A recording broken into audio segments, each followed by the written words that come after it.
the early verses.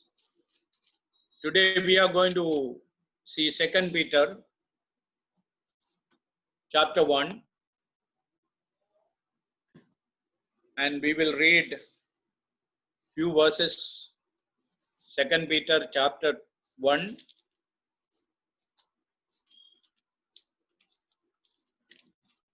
onwards.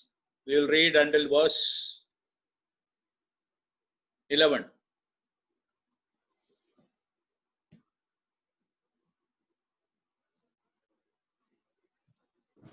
शमौन पतरस की ओर से, जो यीशु मसीह का दास और प्रेरित है, उन लोगों के नाम जिन्होंने हमारे परमेश्वर और उद्धारकर्ता यीशु मसीह की धार्मिकता द्वारा हमारे समान बहुमूल्य विश्वास प्राप्त किया है।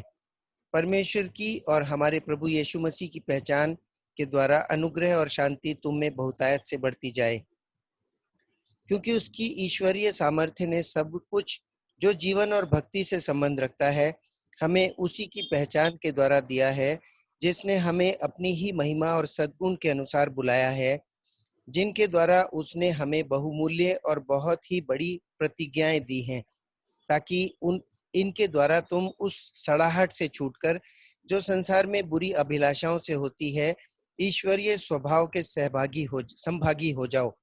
इसी कारण तुम सब प्रकार का यत्न करके अपने विश्वास पर सद्गुण और सद्गुण पर समझ और समझ पर संयम और संयम पर धीरज और धीरज पर भक्ति और भक्ति पर भाईचारे की प्रीति और भाईचारे की प्रीति पर प्रेम बढ़ाते जाओ।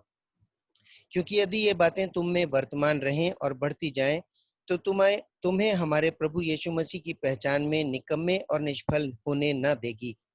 क्योंकि जिसमें ये बातें नहीं, वह अंधा है और धुंधला देखता है और अपने पिछले पापों से धुलकर शुद्ध होने को भूल बैठा है। इस कारण हे भाइयों, अपने बुलाए जाने और चुन लिए जाने को सिद्ध करने का भली भांति यत्न करते जाओ, क्योंकि यदि ऐसा करोगे तो कभी भी ठोकर ना खाओगे, वरन इस रीति से तुम हमारे प्रभु और उद्धारकर्ता यीशु मसीह के अनंत राज्य में बड़े आदर के साथ प्रवेश करने पाओगे। Okay, thank you. इसका 11वां कलम ऐसा लिखा है, verse 11, for an entrance shall be ministered unto you abundantly into the everlasting kingdom of our Lord and Savior Jesus Christ. इस रीति से तुम हमारे प्रभु और उद्धारकर्ता यीशु मसीह के अनंत राज्य में बड़े आदर के साथ प्रवेश करने पाओगे। इस दुनिया के जीवन के बाद हम ईश्वर के राज्य में जब पहुंचते हैं और उधर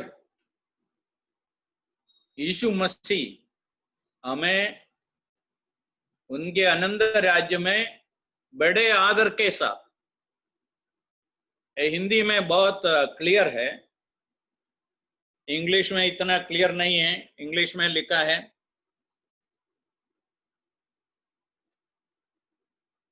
an entrance will be supplied to you abundantly into the everlasting kingdom. Abundant invitation or welcoming in the kingdom of God. हम इसमें बाद में आएंगे, पहले ये पूरा जो भाग हमने पढ़ा है इसके बारे में थोड़ा समझेंगे। ये 11 आयतों के अंदर हमारा उद्धार से लेके यीशु मसीह का आनंद राज्य तक पहुंचने का बातों के बारे में लिखा है। इसका पहला 4 कलम में इस आदमी जीवन में ईश्वर का योगदान,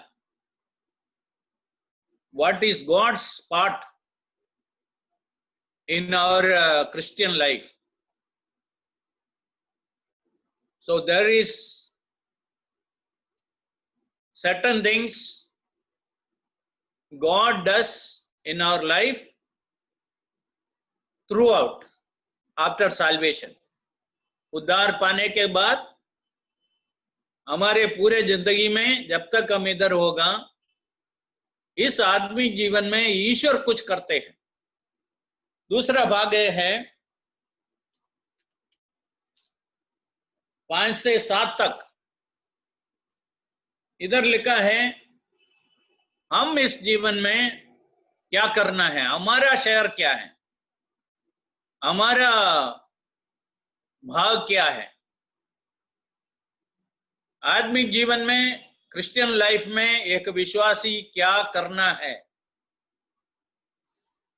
और 8 से 10 तक ऐसा करेगा तो क्या फायदा है, ऐसा नहीं करेगा तो क्या नुकसान है। ये व्यक्ति आखिरी में 11वां कलम में ईश्वर जो करते हैं वो बराबर समझ के, हमको जो करना है वो बराबर करके एक उपयोगी जीवन, फलदायक जीवन जीने के बाद ईश्वर के राज्य में जब पहुंचते हैं, ऐसा लोगों को प्रभु बहुत आदर के साथ उधर हमें स्वीकार करने वाला है। इसलिए पहला भाग में जब हम आएंगे, पहला 4 कलमों के अंदर divine side of our spiritual life, हमारा आत्मिक जीवन का ईश्वरीय भाग, ईश्वर क्या क्या करते हैं। हम जानते हैं it is one thing to be born, it is another thing to grow. It is one thing to lay the foundation for a building, it is another thing to complete it. It is one thing to plant a tree, and it is another thing to make it grow properly. It is one thing to get admission in a good college, it is another thing to complete the studies. Like that, number of things हम जीवन के साथ जोड़ के देख सकते हैं। इसलिए यीशु मसीह पर विश्वास करना एक बात है, और योग्य रीति में बराबर बढ़ोतरी होके प्रभु के लिए एक उपयोगी व्यक्ति होना, उपयोगी जीवन जीना, it's totally a different thing. हम सब देखा भी होगा, जानता भी होगा, दुनिया में ऐसे बहुत विश्वासी लोग हैं। विश्वास में आया, वो सच है, 100% ट्रू है। तकलीफ क्या हो गया, बढ़ोतरी बराबर नहीं हुआ। उस कारण से जैसा उपयोगी होना वैसा उपयोगी नहीं हुआ। चलिए, एक उपयोगी जीवन जीना है तो क्या क्या करना है, ईश्वर क्या क्या करते हैं, हम उसके बारे में जानकारी होना है। पहला बात है, इधर लिखा है हमारे जैसा बहुमूल्य विश्वास प्राप्त किया है। पत्रोस कहते हैं आप लोग भी हमारे जैसा बहुमूल्य विश्वास प्राप्त किया है। देखो, आदमी जीवन का शुरुआत विश्वास से होता है। चलिए, बाद में 5वां कलम में लिखा है तुम्हारा विश्वास के साथ, ये सब जोड़ने का है। आदमी जीवन का शुरुआत विश्वास से है। विश्वास हम कहते हैं, समझना है बाइबल के अंदर 4 प्रकार का विश्वास है। ये याकूब का पत्री 2 अध्याय में हमको उधर 3 विश्वास मिलते हैं। एक यूदा का पत्री में है। याकूब का पुस्तक 2 अध्याय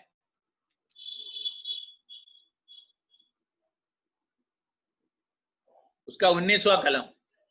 chapter 2, verse 19.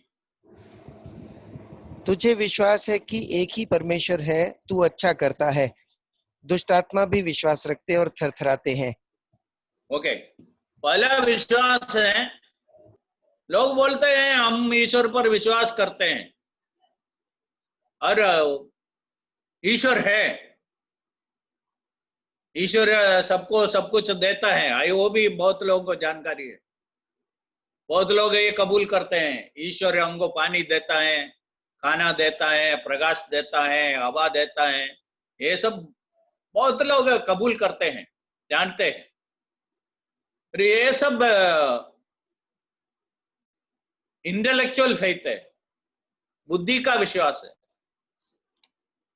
बुद्धि से विश्वास करते हैं। अभी हम क्रिश्चियन लोगों के बारे में देखेंगे तो यीशु के बारे में भी उन लोग बुद्धि से बहुत बातें विश्वास करते हैं। यीशु इस दुनिया में आया, इसलिए ना हर साल क्रिसमस मनाते हैं। यीशु दुनिया में पवित्र जीवन जिया, पापियों के लिए मरा, पुनरुत्थान हो गया, हर साल ईस्टर मनाते हैं, और स्वर्ग में चला गया, और यीशु वापस आने वाला है। ये सब बुद्धि से विश्वास करते हैं। और इधर याकूब बोलना चाहते हैं, ऐसा बुद्धि का विश्वास शैतान को भी है। यदि एक व्यक्ति का विश्वास केवल बुद्धि से है, ईश्वर के बारे में थोड़ा जानकारी है, यीशु मसीह के बारे में जानकारी है, वो तो बुद्धि का विश्वास, ये शैतान का विश्वास। और दूसरा विश्वास है उद्धार का विश्वास। उसके बारे में हम इधर भी थोड़ा पढ़ते हैं, 14 में पढ़ते हैं, याकूब 2:14-14। इधर लिखा है, हे मेरे भाइयों, यदि कोई कहे कि मुझे विश्वास है और वह कर्म न करता हो तो उससे क्या लाभ? क्या ऐसा विश्वास कभी उसका उद्धार कर सकता है? उद्धार का विश्वास जीवन को बदल डालने वाला विश्वास। इसलिए हम दूसरा कुरिन्दी 5:17 में, उसमें नहीं जाने का, ऐसा पढ़ते हैं, यदि एक व्यक्ति यीशु मसीह में है, वो नया सृष्टि है, पुराना बातें सब चला गया, देखो सब नया हो गया। जीवन को परिवर्तन करने वाला विश्वास है। एक व्यक्ति बोलता है मैं विश्वास करता हूं, जीवन में कुछ परिवर्तन नहीं है, तो ये उद्धार का विश्वास नहीं है, वो पहला में ही खड़ा है, बुद्धि का विश्वास, इंटेलेक्चुअल फेथ में। सेकंड में नहीं आया, सेकंड फेथ है सेविंग फेथ। इसके बारे में हम एफेसियों का पत्री 2:8 में बराबर पढ़ते हैं। एफेसियंस चैप्टर 2 वर्स 8। विश्वास के द्वारा अनुग्रह से हमारा उद्धार हुआ है।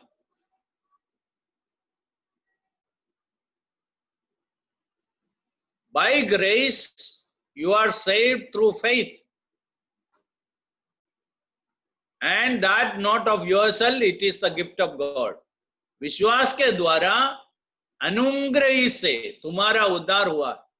इधर दो शब्द नोट करना है, विश्वास और अनुग्रह।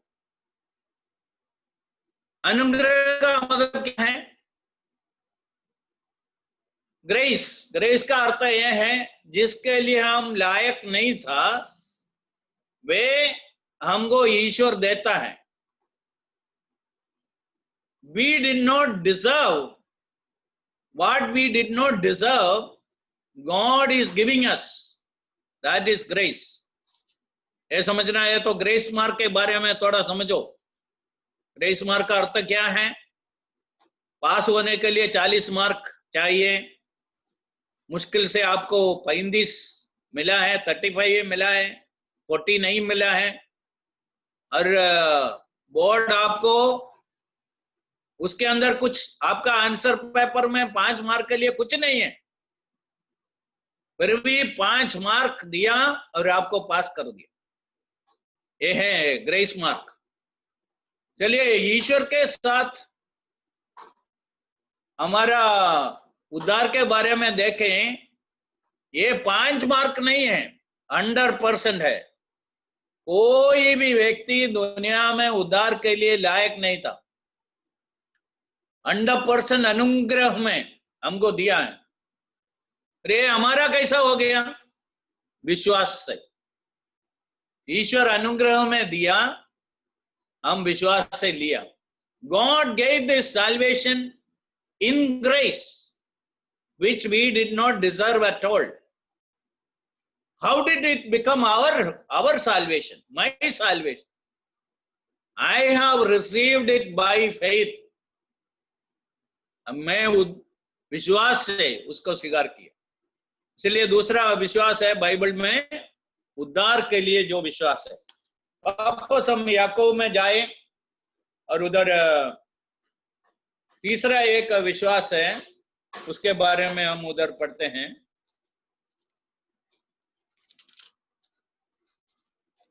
James chapter 2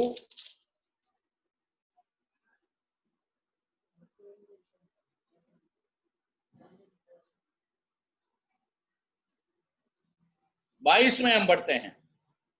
Do you see that faith was working together with his work, and by works faith was made perfect? ये प्रैक्टिकल फेथ है। तूने देख लिया कि विश्वास ने उसके कामों के साथ मिलकर प्रभाव डाला है और कर्म से विश्वास सिद्ध हुआ। Practical faith. और ये रोज जीवन में, हम आदमी जीवन में जब बढ़ते हैं, हमारे अंदर उद्धार का विश्वास होने के कारण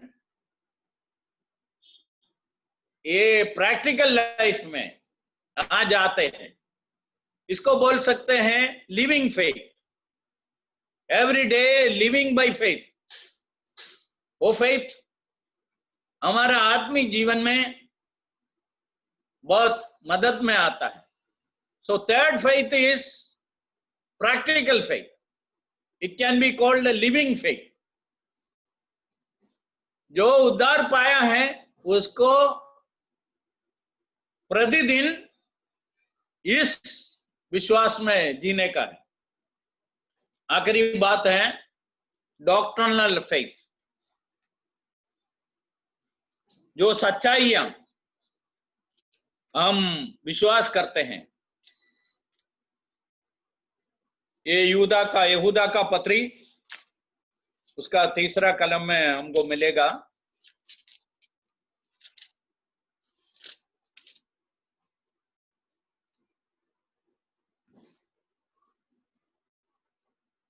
तीसरा कलम में हम ऐसा पढ़ते हैं, Beloved, when I gave all diligence to write unto you of the common salvation, it was needful for me to write unto you and exhort you that ye should earnestly contend for the faith which was once delivered unto the saints. उसका आखिरी भाग हिंदी में मैं पढ़ता हूं। अवश्य जाना कि उस विश्वास के लिए पूरा यत्न करो जो पवित्र लोगों को एक ही बार सौंप गया था। एक वचन का कुछ सच्चाइयां हैं, वो बदल नहीं सकता है। एक ही बार सौंप दिया है। जब याकूब यहूदा लिखते समय में 100% पूरा नहीं हुआ, फिर भी वो जानता था काफी पूरा मिल गया है। जैसा मैं कई बार आपको याद दिलाया, पहला शताब्दी का विश्वासी लोग और उसके बाद दूसरा शताब्दी से लेके आज तक जितने विश्वासी लोग हैं, इनमें एक बहुत बड़ा फर्क है.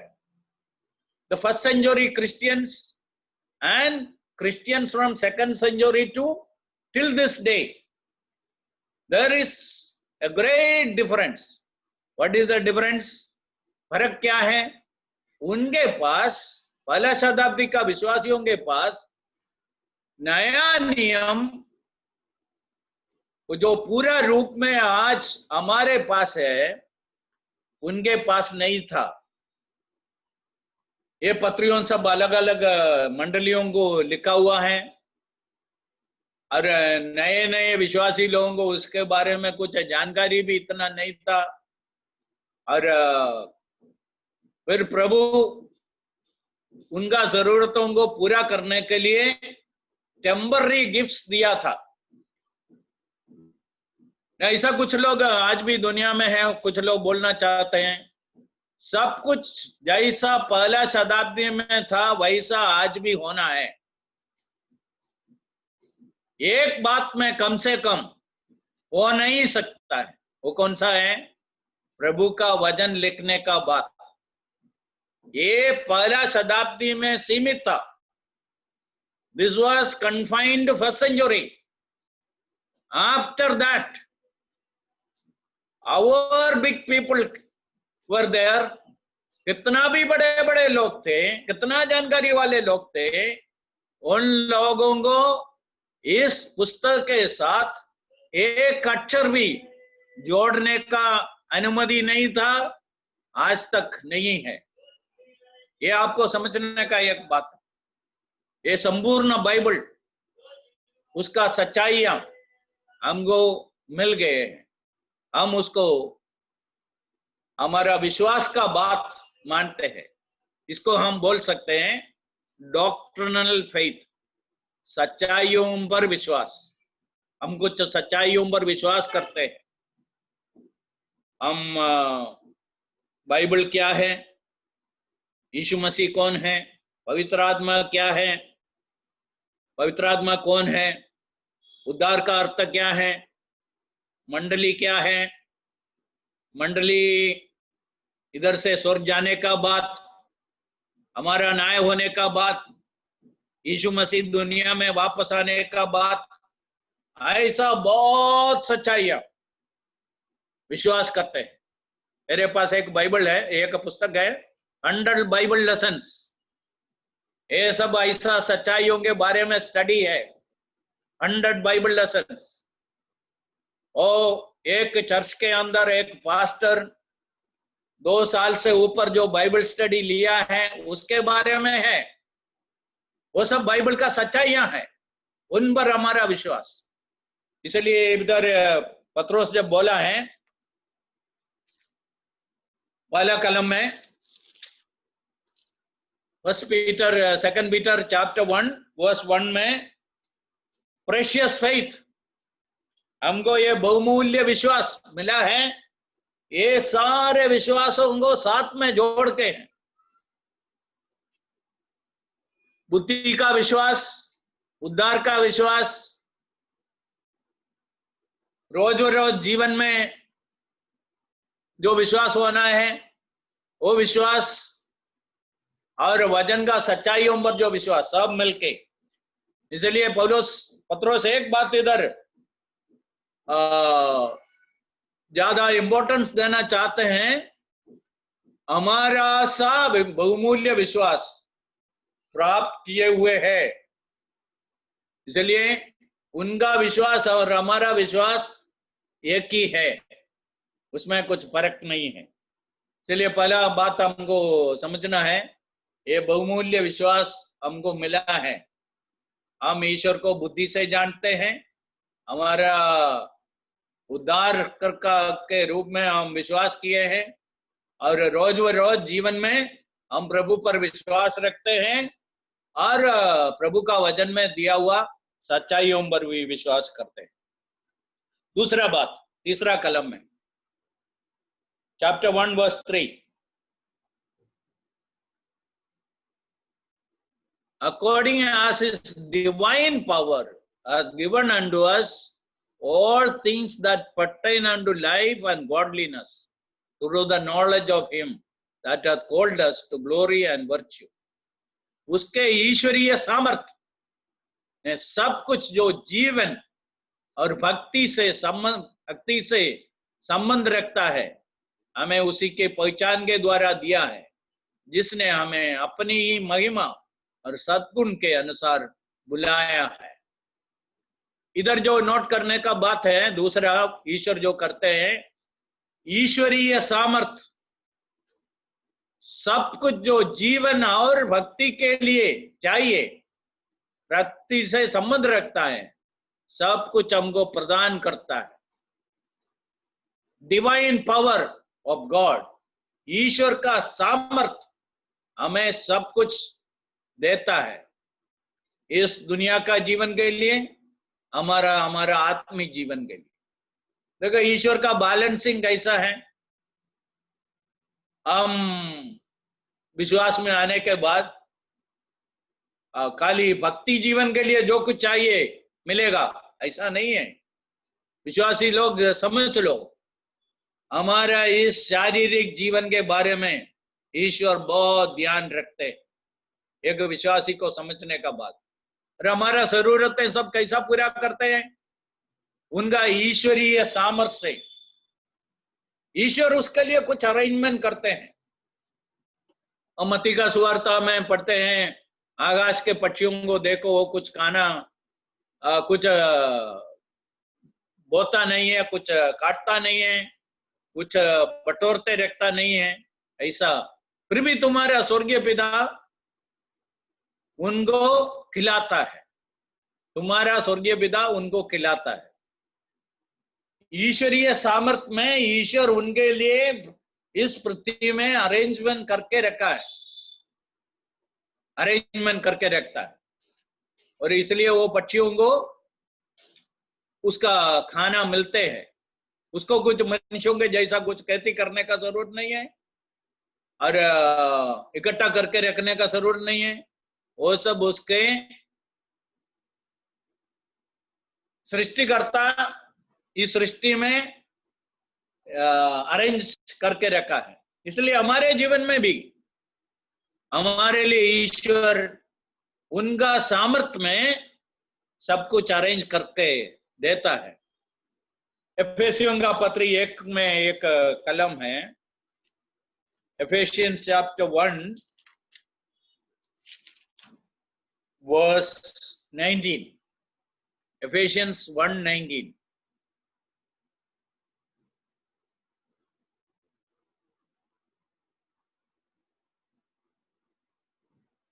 And what is the exceeding greatness of his power to usward who believe, according to the working of his mighty power. उसकी सामर्थ हमारी ओर जो विश्वास करते हैं कितनी महान है, उसकी शक्ति के प्रभाव के उस कार्य के अनुसार। और इधर exceeding greatness of his power towards us who believe, that mighty power which is working. ईश्वर का महान सामर्थ, कितनी महान सामर्थ हमारे लिए काम करते हैं। देखो एक विश्वासी को बहुत तसल्ली देने वाला बात है ये,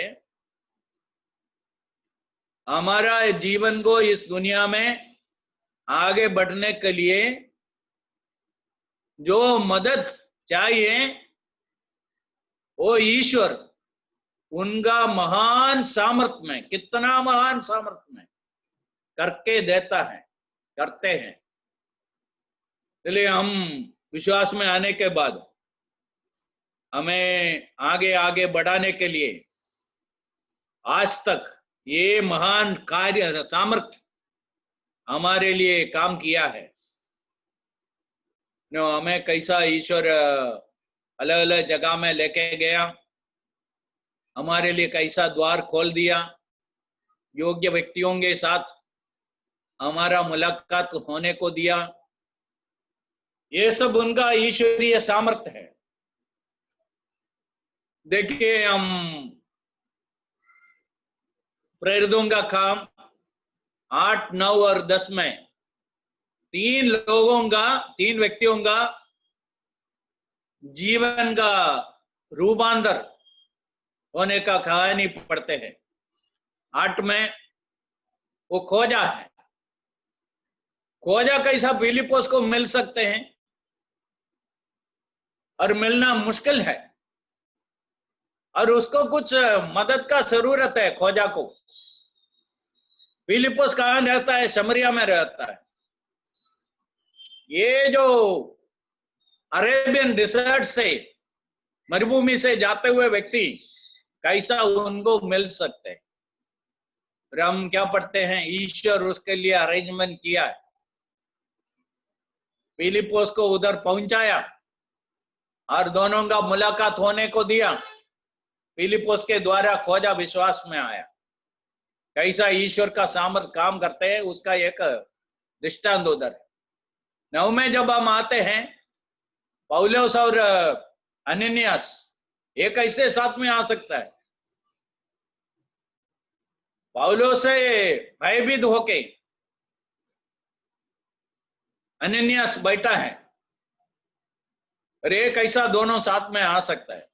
दोनों को कैसा साथ में लाया ईश्वर। और 10वां अध्याय में जब हम आए, हम कुरनेलियुस और पत्रोस के बारे में पढ़ते हैं। ये दोनों कैसे साथ में आएंगे? क्योंकि पत्रोस एक यहूदी है, उनका रीति रिवाज के अनुसार अन्य जाति का लोगों के घरों में नहीं जाने का है। फिर भी प्रभु पत्रोस को कैसा तैयार किया, कुरनेलियुस को कैसा तैयार किया, कैसा पत्रोस को आखिरी में कुरनेलियुस के घर में पहुंचा दिया, और पत्रोस के द्वारा कुरनेलियुस और उसका परिवार विश्वास में आया। ये सब हम देखते हैं। और ये सब क्या है? ईश्वरीय सामर्थ कैसे एक व्यक्ति के लिए काम करते हैं। मैं खाली कुछ 2-3 दृष्टांत आपको दिया है। इसके लिए अनगिनत दृष्टांत बाइबल के अंदर है। प्रभु कैसे 2 व्यक्तियों को साथ में लाता है, लाया है, आज भी करते हैं। हमारा भी व्यक्तिगत जीवन के साथ जोड़ के हम बहुत कुछ बातें ऐसा प्रभु उनका महान सामर्थ्य में किया हुआ काम देख सकते हैं। प्रभु आज भी हमारे लिए उसका महान सामर्थ्य में काम करते हैं। ये एक विश्वासी को समझने का बात है। तीसरा बात, 4th में उधर 2 बातें हैं। वर्स 4, 2 पीटर चैप्टर 1 वर्स 4, उधर 2 बातें हैं। whereby are given unto us exceedingly great and precious promises. पहला बात है exceedingly great and precious promises। उसके साथ that by this ye might be partakers of the divine nature, the divine nature, partakers of the divine nature। Hindi में हम देखते हैं, उसने हमें बहुमूल्य और बहुत ही बड़ी बड़ी प्रतिज्ञाएं दी है। बहुमूल्य और बहुत भी बड़ी प्रतिज्ञाएं दी है, और ताकि इनके द्वारा तुम उस सड़ाहट से छुड़कर जो संसार में बुरी अभिलाषाओं में होती है, ईश्वरीय स्वभाव के सहभागी हो जाओ। चलिए, पहले मैं बोलना चाहता हूं ईश्वरीय स्वभाव में सहभागी होना। Of the divine nature, partakers of the divine nature. जब हम उद्धार पाया है, क्या हो गया?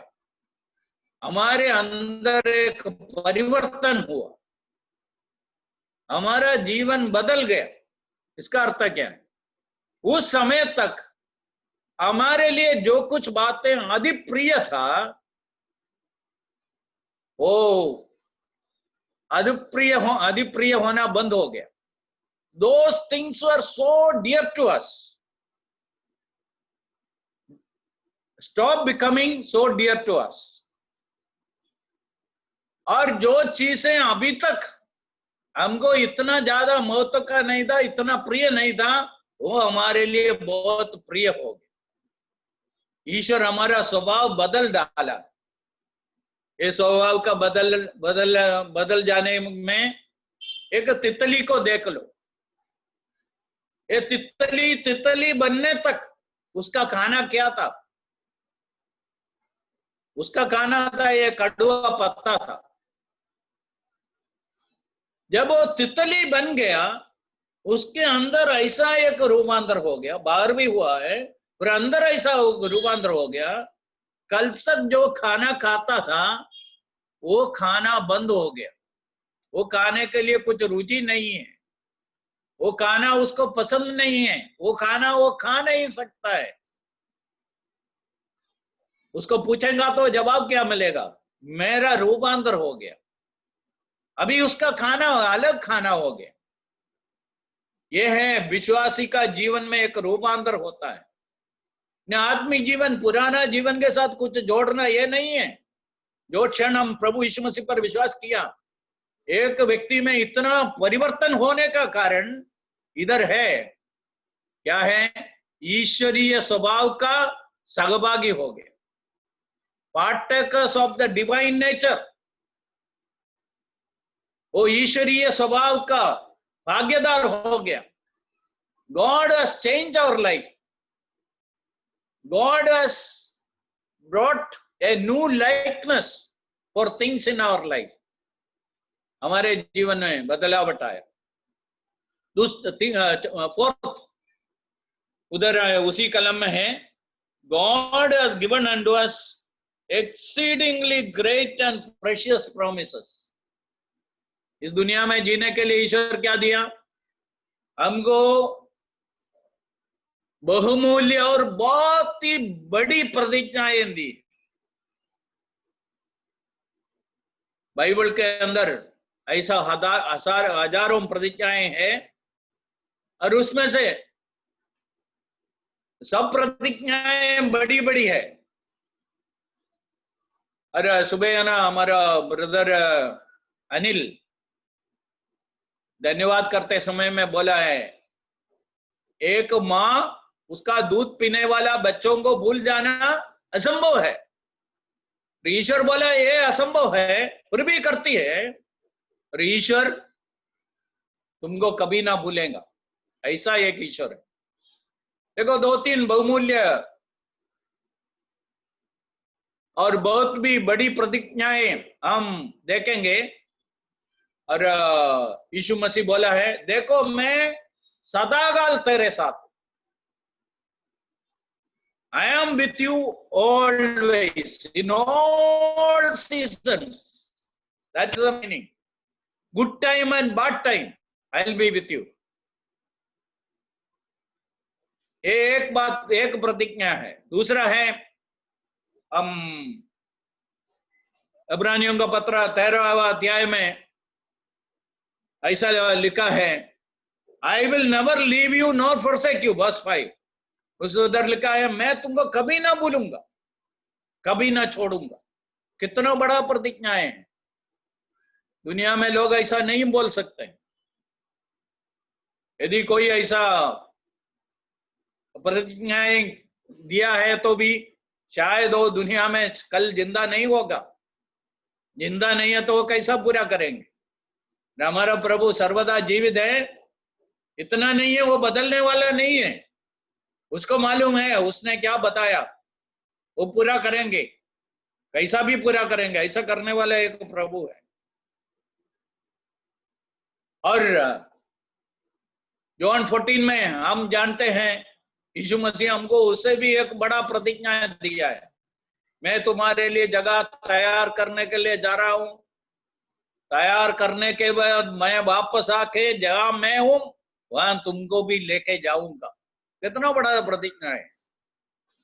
इस दुनिया का जीवन के बाद हमें उनके राज्य में जो जगह हमारे लिए तैयार कर रहा है उधर ले जाने के लिए यीशु मसीह वापस आएंगे, उसके बारे में प्रतिज्ञा दिया है।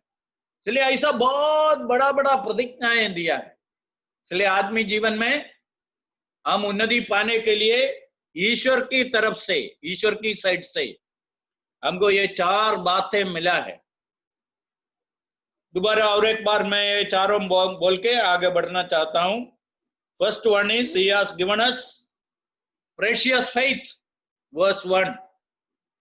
Secondly, verse 3, he has given us his divine power. ईश्वर का ईश्वरीय सामर्थ हमारे लिए दिया है। तीसरा है ईश्वरीय स्वभाव में हमें सहभागी बनाया, एक नया स्वभाव। और फोर्थ है he has given us exceedingly great and precious promises. It has no comparison. Nobody in the world can give this kind of promises. Only our Lord Jesus could give, and he has given these promises. And the person who gave this exceedingly great and precious promises, he is an unchangeable person. He is different from all other people. People may change their promises very easily. They may forget. They may not be there to keep those promises there tomorrow. But Jesus is not like that. He has given us exceedingly great promises, so you can trust in those things. So these are the things from God's side we get. Then verse 5 onwards. What is there? Verse 5 onwards. For this very reason, giving all diligence, add to your faith virtue, to virtue knowledge, knowledge self-control, self-control perseverance, perseverance godliness, and godliness brotherly kindness, and brotherly kindness love. 7 बातें हम हमारा जीवन के साथ जोड़ने का है। इसके लिए क्या करना है? बॉस 5 में लिखा है, सारा एफर्ट इसमें करना है, सब प्रकार की यत्न करके, giving all diligence, making every effort. इसका मतलब क्या है? ये ऑटोमेटिकली नहीं आएगा। देखो, ये सेकंड पार्ट है। हम ये स्कूल के बारे में, कॉलेज के बारे में देखेंगे तो ये हमको समझ में आएगा। एडमिशन देना, अच्छा क्लासरूम तैयार करके देना, अच्छा टीचर्स को देना, अच्छा पढ़ाई देना, पुस्तक देना, टेक्स्ट बुक देना, ये सब स्कूल का जिम्मेदारी है। स्कूल की तरफ से हमको मिलता है। एडमिशन दिया है, अच्छा क्लासरूम बना के दिया है, अच्छा कुर्सियां दिया है, एसी दिया है, फैन दिया है, और अच्छा अच्छा टीचर्स को रखा है, उन लोगों के अच्छा पढ़ाई देता है, अच्छा हमको पुस्तक दिया है। ये सब स्कूल के तरफ से मिलता है। और बच्चों का जिम्मेदारी क्या है?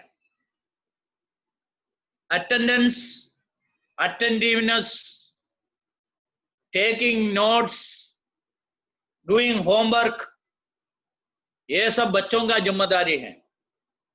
स्कूल में बराबर जाना और बराबर सुनना, पढ़ना, लिखना, नोट्स लिखना, होमवर्क करना, ये सब बच्चों का जिम्मेदारी। ऐसा सोच लो, पहला जो स्कूल की तरफ से होना है वो सब फर्स्ट क्लास है, सब कुछ बराबर हो गया। अच्छे से अच्छा स्कूल में, अच्छे से अच्छा क्लासरूम में, अच्छे से अच्छा टीचर्स है, अच्छे से अच्छा पढ़ाई है। यदि बच्चे अपना जिम्मेदारी पूरा नहीं करता है, ये सब मिलने से ज्यादा फायदा नहीं होता। मैं ऐसा एक आदमी को जानता हूं, उस जमाने में एक पीढ़ी पहले के स्टीफेंस में उसका पढ़ाई किया।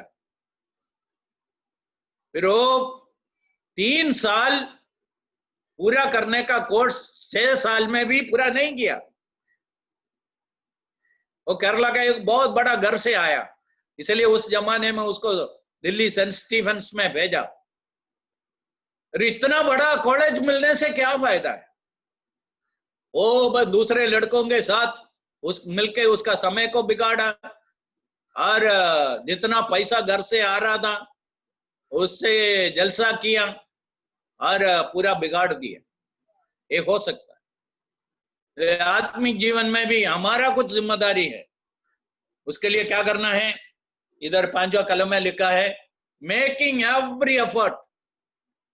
इस कारण सब प्रकार का यत्न करके आत्मिक जीवन को बलवंत बनाना, आत्मिक जीवन में विजयी बनना, अजय आत्मिक जीवन एक फलदायक जीवन बनाना। ईश्वर की तरफ से जब 4 बातें जो हुआ है उससे पूरा नहीं होगा। हमको क्या क्या करना? इधर लिखा हुआ एक एक बात अकेला लेके बताने के बदले में एक भाई ने ऐसा बोला है, when ये भाई और उनके सिबलिंग्स जो घर में बड़ा हुआ, उधर उनका फादर, उनका बाप ये बाइबल का भाग ऐसा सुनाता था उन बच्चों को।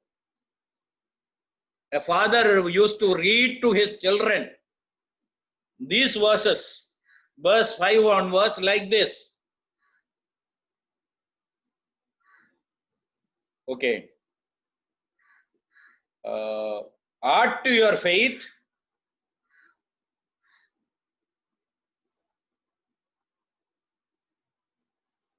virtue of David.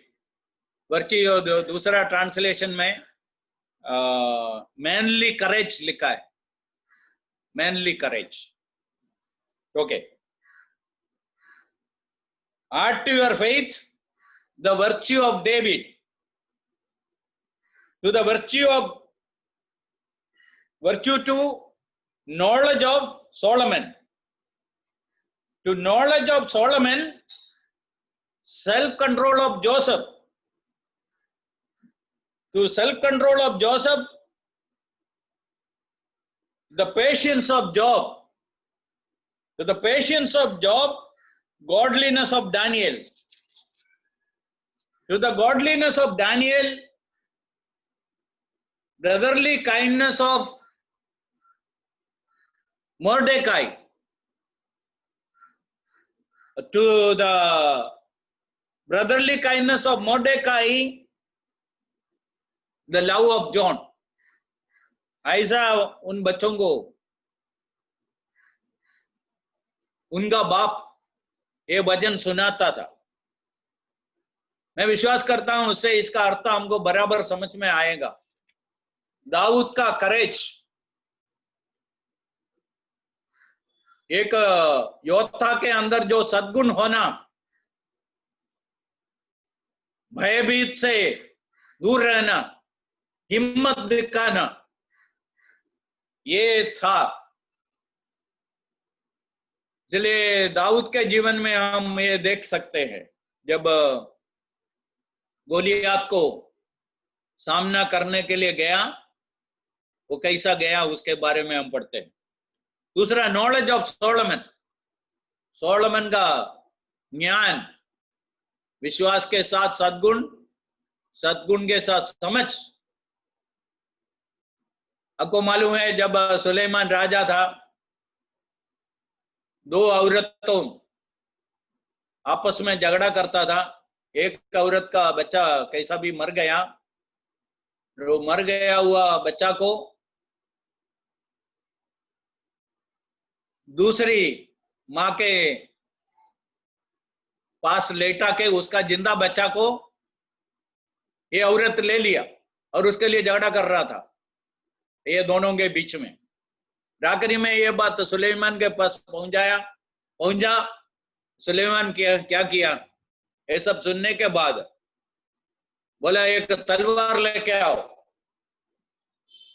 अभी ये जिंदा बच्चा को 2 भाग बना के दोनों को आधा आधा देंगे, फिर ये मरे हुआ बच्चे का माँ ऐसा बोला है ऐसा ही करो। दूसरा जो असली माँ था, जिंदा बच्चा का माँ, ऐसा बोला ऐसा मत करो, उसको उनको दे दो। उससे सबको मालूम हो गया जिंदा बच्चा का माँ कौन है। यह है सुलेमान का ज्ञान। इस दुनिया में जीने के लिए हमको इस प्रकार का समझ का जरूरत है, बहुत समझ के साथ जीने का है, सोच समझ के ये आदमी जीवन जीने का है। आगे हम देखते हैं उसके साथ सेल्फ कंट्रोल, 6वां कलम वर्स 6। समझ पर संयम, ये योसेफ के जीवन में हम देख सकते हैं। और he had a self control, English में इधर दूसरा ट्रांसलेशन में टेम्परेंस दिया है, इसका असली translation self control. Self control क्या है? One who is able to control himself. दौड़ते हुए एक घोड़ा को जगह रुकना है, उधर पकड़ के रुकने का जो सामर्थ्य ये है, एक विश्वासी उसको कई जगह से अपने आप को रोके रखना पड़ेगा, सही जगह में उस सीमा से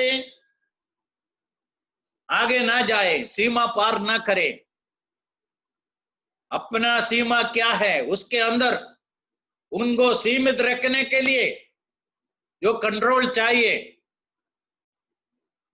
जो बोलना है उससे अधिक नहीं बोलने का है, जो देखना है उससे ज्यादा देखने का नहीं है, जो सुनना है उससे ज्यादा सुनने का नहीं है, जो करना है उससे ज्यादा करने का नहीं है, जो जाना है उससे ज्यादा नहीं जाने का है। ऐसा हमको रोकने का बहुत जगह है, इसको सेल्फ कंट्रोल बोलता है। एक विश्वासी सीखने का बात है, ये योसेफ का जीवन हमको बताता है। यदि उस दिन योसेफ अपना जीवन को सेल्फ कंट्रोल में नहीं रखा, पूरा जीवन का सत्यानाश हो जाता, ईश्वर का पूरा योजनाओं को वो तितर बितर कर देता। इसलिए सेल्फ कंट्रोल एक जीवन में कितना चाहिए। उसके बाद पेशेंस। पेशेंस हम अयूब के जीवन में देखते हैं, सब कुछ नष्ट हो गया, 10 बच्चे चला गया, खुद बीमार है, फिर भी वो यह व्यक्ति इतना धीरज के साथ बैठा है। मेरा उद्धारकर्ता जीवित है, माय रिडीमर इज लिविंग, ऐसा बोलने का धीरज था। उस समय उनको मालूम नहीं था ईश्वर आगे उनके लिए क्या करने वाला था, वो भी मालूम नहीं था, फिर भी ईश्वर कुछ गलती नहीं करेगा, ईश्वर जीवित है, ईश्वर उनके समय में सब कुछ करेंगे, ऐसा विश्वास के साथ बैठने के लिए वो पेशेंस। उसके बाद हम देखते हैं godliness, godliness of Daniel. What a godly man he was.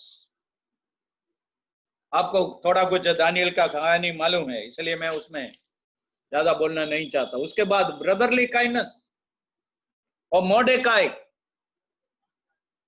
भाईचारे, उनके लोगों के लिए, अपने लोगों के लिए उनका समर्पण हम देख सकते हैं।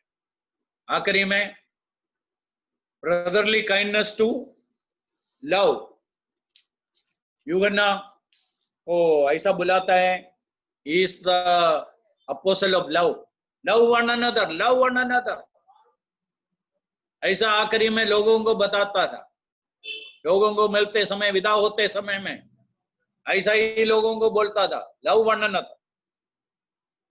ये हमारा जिम्मेदारी। ये 7 गुण हम सब मेहनत करके, बहुत परिश्रम करके हमारे जीवन में लाने का है। मैं और एक बार बोलना चाहता हूं, ये सब आसानी से होने वाला नहीं है। इसके लिए बहुत परिश्रम का जरूरत है, बहुत मेहनत करने का जरूरत है। मैं एक बार बोला था ये जॉन गुरियन के बारे में। जॉन गुरियन एक घर में गया, वो एक एल्डर का घर था। एल्डर दूसरे प्रभु का सेवकों के बारे में बहुत है ना गलत बातें बोला। और उस जमाने में, उस समय केरला से बहुत सेवक लोग गल्फ में जाना चाहते थे। उसका एक उद्देश्य था, कुछ पैसा मिल जाए, उसका कुछ मदद हो जाए। और इसके लिए, इसके खिलाफ में था ये एल्डर, इसलिए उसने ये जॉन गुरियन को बोला, देखो ये लोग सब क्यों जाते हैं, ये पैसा के लिए जाते हैं। उसके लिए सब जॉन गुरियन चुपचाप रह के कुछ बातों के लिए सिर हिला के बैठा था। और बाद में उस घर से वो बाहर निकल गया, वापस उसके घर के तरफ चल के आते समय में पवित्र आत्मा उनको पूछा है, ऐसा पूछा, तुमको कैसा मालूम है वो जो वडील बोला हुआ, वो एल्डर बोला हुआ बातें सब सही है? तुम क्यों उसके लिए हाँ बोल दिया? तुम उसके लिए क्यों सिर हिला दिया, ऐसा बोल दिया? तो जॉन गुरियन क्या किया मालूम है? वो वापस गया उसके घर में, वो जाके उनको बोल दिया, मुझको ये मालूम नहीं है प्रभु के सेवक लोग क्यों उधर जाते हैं, इसलिए मैं इधर बैठ के आपका बातों के लिए सिर हिलाया, कुछ बातों के लिए हाँ बोला, ये सब मैं पीछे ले लेता हूं। कहने का मतलब, आदमी जीवन में कुछ कठिन निर्णय करना है। दूसरे लोग कुछ भी बोले मैं नहीं बोलूंगा, दूसरे लोग करता होगा मैं नहीं करूंगा, दूसरे लोग ऐसे जगह में जाता होगा मैं नहीं जाऊंगा, दूसरे लोग ऐसा गाना सुनता होगा मैं नहीं सुनूंगा, दूसरे लोग ऐसा कुछ बातें टीवी में और इंटरनेट के अंदर देखता होगा मैं नहीं देखूंगा। ऐसा डिसिप्लिन हमको चाहिए, डिसिप्लिन। इसी प्रकार ये 7 गुण हमारे जीवन में होना है तो उसके लिए हमको बहुत परिश्रम करना है। और उसके बाद हम देखते हैं 8 और 10, 8 से लेके 10 तक, ऐसा करेगा तो क्या क्या फायदा है, नहीं किया तो क्या क्या नुकसान है। 8 से हम ऐसा पढ़ते हैं, क्योंकि यही है बातें तुम में वर्तमान में रहे और बढ़ती जाए तो तुम्हें हमारे प्रभु यीशु मसीह के पहचानने में निकम्मे और निष्फल ना होने देगी। यदि if you want to be fruitful, useful, then you should have all these things in your life. और 9 में यदि ऐसा नहीं है तो क्या हो जाएगा? उस व्यक्ति के बारे में 3 बातें इधर लिखा है। He who lacks these things is blind, cannot see afar off, and hath forgotten that he was purged from his old sins. जिसमें ये बातें नहीं, वह अंधा है और धुंधला देखता है और अपने पूर्वकाल पापों से धुलकर शुद्ध होने की भूल बैठता है। इधर 3 बातें देखने का है। इधर मेरा ट्रांसलेशन में ऐसा लिखा है, शॉर्ट साइटेड पहले आता है, दूसरा ब्लाइंडनेस दूसरा है, तीसरा है फॉरगेटफुलनेस। शॉर्ट साइटेड का अर्थ क्या है? दूर देख नहीं सकता है। यह बहुत दुर्भाग्य का बात है एक व्यक्ति को दूर देख नहीं सकता, शॉर्ट साइटेड है, दूर देख नहीं सकता है। और दूसरा देख लीजिए, ब्लाइंडनेस, उससे दुर्भाग्य है। शॉर्ट साइटेड को नजदीक देख सकता है, ब्लाइंडनेस तो कुछ देख नहीं सकता। That is more worse than being short sighted, blindness. तीसरा देख लो, forgetfulness। ये जो बीमारी है उसको बोलते हैं ना अल्जाइमर्स, ऐसा कुछ शब्द है, मुझको बराबर नहीं आता है। आप में से कुछ लोगों को आता है तो बोलिए। अल्जाइमर्स, अल्जाइमर है? ठीक है अंकल, अल्जीमर्स, ठीक है। Alzheimer it's Okay. now ठीक है। we can pronounce it our way. वो बीमारी एक आदमी को हो गया तो क्या होगा, उसको कुछ याद नहीं रहेगा, ठीक है, कुछ याद नहीं रहेगा। ऐसा कुछ लोगों को आप देखा है, वो कितना दुख का बात है, कुछ मालूम नहीं है, कुछ बोल नहीं सकता है, कुछ याद में नहीं आता है। हम जितने लोग है ना 60 के ऊपर पहुंच जाए, हमको मालूम है कभी कभी कुछ बातें याद करना है तो बहुत कठिन होता है। हम जवानी में था वो सब में ना फटाफट आ जाता था। अभी है ना हमारा याद शक्ति कम होते समय में, फिर भी हम काफी ठीक है। इधर का प्रॉब्लम क्या है, टोटल फॉरगेटफुलनेस। ये अल्जाइमर से पटा हुआ है। कौन?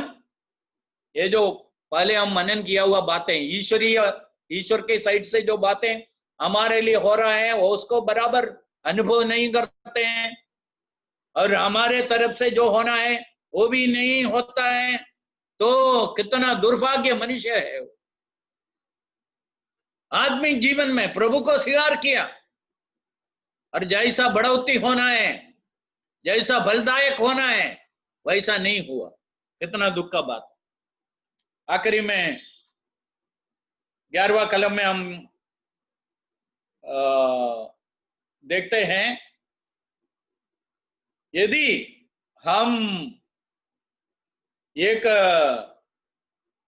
फलदायक और उपयोगी जीवन जीने वाला है, इसका आखिरी परिणाम 11वां कलम में लिखा है, ईश्वर के राज्य में हमको बहुत आदर के साथ प्रवेश मिलेगा, बड़े आदर के साथ। ये हिंदी ट्रांसलेशन बहुत अच्छा है। बाकी दूसरा भाषा में सब इतना ट्रांसलेशन अच्छा नहीं है, और इसके लिए मैं प्रभु को धन्यवाद देता हूं। ये समझने के लिए बहुत मददरूप हो गया हिंदी ट्रांसलेशन। बड़े आदर के साथ हमको प्रवेश करेंगे। इसके साथ एक कलम बढ़ के बहुत जल्दी मैं समाप्त करना चाहता हूं। पहला यूहन्ना 2:28, 1 John chapter 2 verse 28. Now little children, abide in him, that when he appears, we may have confidence and not be ashamed before him at his coming.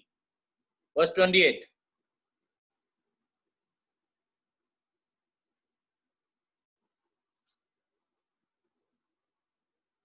निदान है बालकों, बराबर, ओके। Full screen. निदान है बालकों, उसमें बने रहो कि जब वो प्रकट हो तो हमें हियाब हो, हम उनके आने पर उसके सामने लज्जित ना हो। इधर दो बातें लिखा है, लज्जित होना या आपके बिना रहना।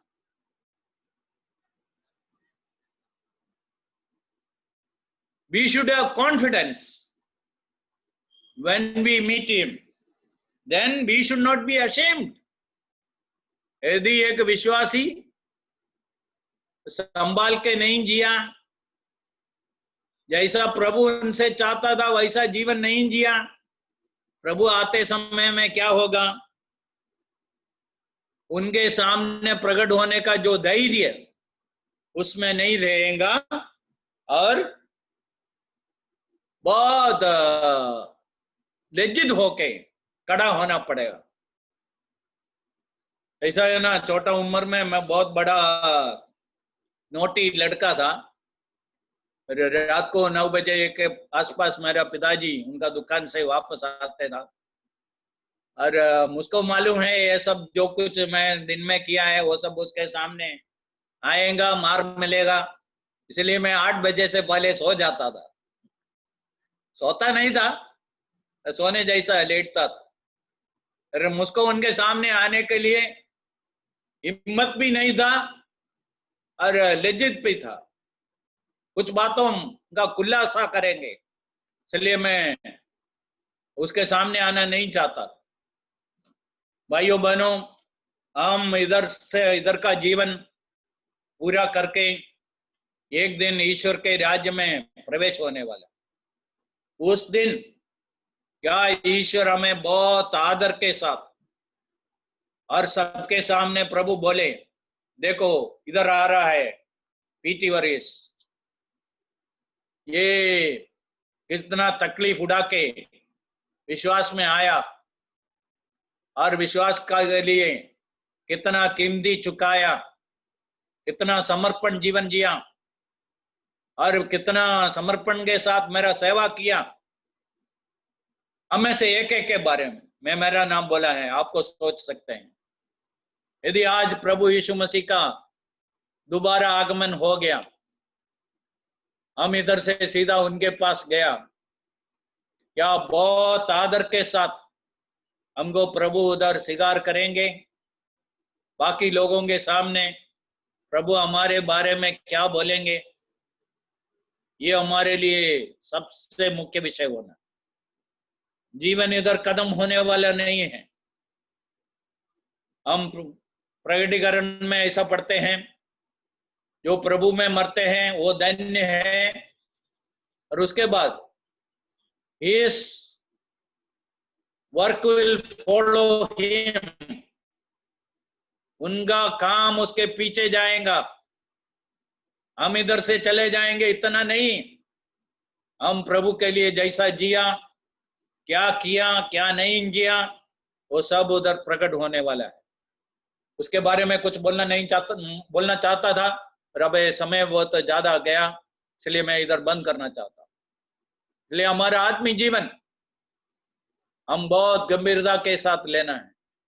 हम प्रभु के आगमन के साथ बहुत नजदीक आ गया।